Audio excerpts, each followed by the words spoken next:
பிரித்தானியாவில் மார்ச் மாதத்தில் 11 முக்கியமான நிதி மாற்றங்கள் நடைமுறைக்கு வந்துள்ளதாக அறிவிக்கப்பட்டுள்ளது. லண்டன் போக்குவரத்து கட்டண உயர்வு முதல் அரசாங்கத்தின் வசந்த கால வரவு செலவு திட்டம் வரை அடங்குகின்றன.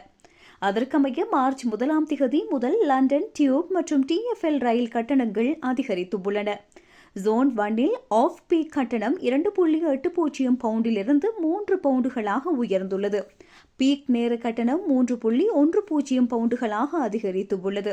இருப்பினும் பஸ் மற்றும் டிராம் கட்டணங்கள் ஜூலை மாதம் வரை மாற்றமின்றி இருக்கும். அத்துடன் கடந்த 30 ஆண்டுகளில் இல்லாதவாறு இங்கிலாந்தின் ஏனைய பகுதிகளுக்கான அரசாங்க கட்டுப்பாட்டு ரயில் கட்டணங்கள் இந்த ஆண்டு அதிகரிக்கப்படாமல் நிறுத்தி வைக்கப்பட்டுள்ளன. நிறுவன கார்களை பயன்படுத்துவோருக்கான புதிய எரிபொருள் வீதங்களை HMRC வெளியிட்டுள்ளது. இது மார்ச் மாதம் 1ஆம் தேதி முதல் நடைமுறைக்கு வந்துள்ளது. பிரித்தானிய நிதி அமைச்சர் ரேச்சல் ரீவ்ஸ் நாட்டின் பொருளாதார நிலையை விளக்கும் ஸ்பிரிங் ஸ்டேட்மெண்ட் அறிக்கையை இன்று பாராளுமன்றத்தில் சமர்ப்பிக்க உள்ளார். இது நாட்டின் எதிர்கால நிதி திட்டங்களை தீர்மானிக்கும். 55 வயதிற்கும் மேற்பட்டவர்கள் தங்களது உயிலை இலவசமாக சட்டத்தரணிகள் மூலம் எழுதி கொள்ள அல்லது மாற்றியமைக்க இந்த மாதம் ஒரு சிறந்த வாய்ப்பாகும். பிரித்தானிய மத்திய வங்கி தனது அடுத்த வட்டி வீத அறிவிப்பை மார்ச் மாதம் 19ஆம் தேதியன்று வெளியிடும். தற்போது வட்டி வீதம் 3.75% உள்ளது.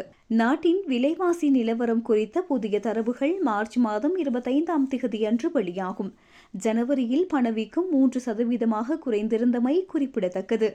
இந்த மாதம் வங்கி விடுமுறைகள் எதுவும் இல்லாததால் உங்களது உதவி பணிகள் வழமை போல சரியான திகதிகளில் உங்கள் கணக்கிற்கு வந்து சேரும்.